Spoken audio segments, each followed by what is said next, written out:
The atrium fell silent, and all eyes turned from the screen to Simon. He shrugged lightly. "You're all free," he said. "If Cosima wants to speak and share her expertise on television, how could I possibly stand in her way?" All heads turned back to the screen. It was rumoured that Cosima, whom Simon had brought back from the Geneva office, was more than just the head of the Secure Server Research Division. She and Simon had recently been photographed together coming out of the Ivy restaurant. It seemed doubtful that she would consent to appear as a witness for Ashley Barson-Garland without Simon's express wish. Albert frowned as he watched her take the microphone. He could not believe that his mentor, his hero, his god, would lend support to anything that threatened the sanctity and autonomy of the net. Simon was watching the screen with a look of bland benevolence. "Fräulein Kretschmer, I'm sure only those who've holidayed on Mars for the last 2 years have failed to hear of Cotter.com. You specialise in Internet security, is that right?" "That is quite correct." "I believe service providers can choose to make available all or only some newsgroups on their news servers. Is that also correct?" "Certainly." "So, Mr. Messiter's company, the largest free provider in the United Kingdom, isn't obliged to offer the full range of newsgroups. He could choose to filter out those which carry illegal child pornography, for example." "For sure. Now, as you may know, I proposed a bill which would have allowed the monitoring of such obscene transactions, and I was told by the so-called Internet community that such a course was impractical. Were they right?" "Not at all. People may use proxy servers and firewalls, but it is usually possible to detect those who upload and download illegal materials." "It is possible.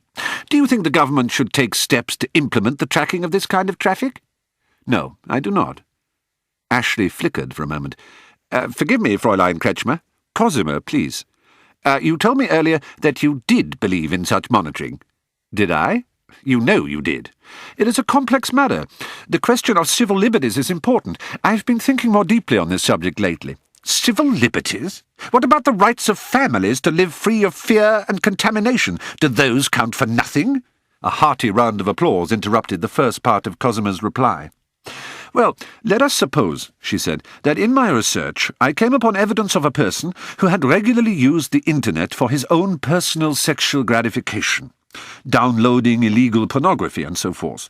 Do I have the right to expose such a person?"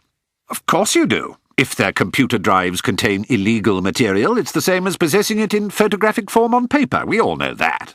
But this person is clever. He looks at the pictures on screen, but does not store them. He deletes the memory cache once he has satisfied himself, you understand?"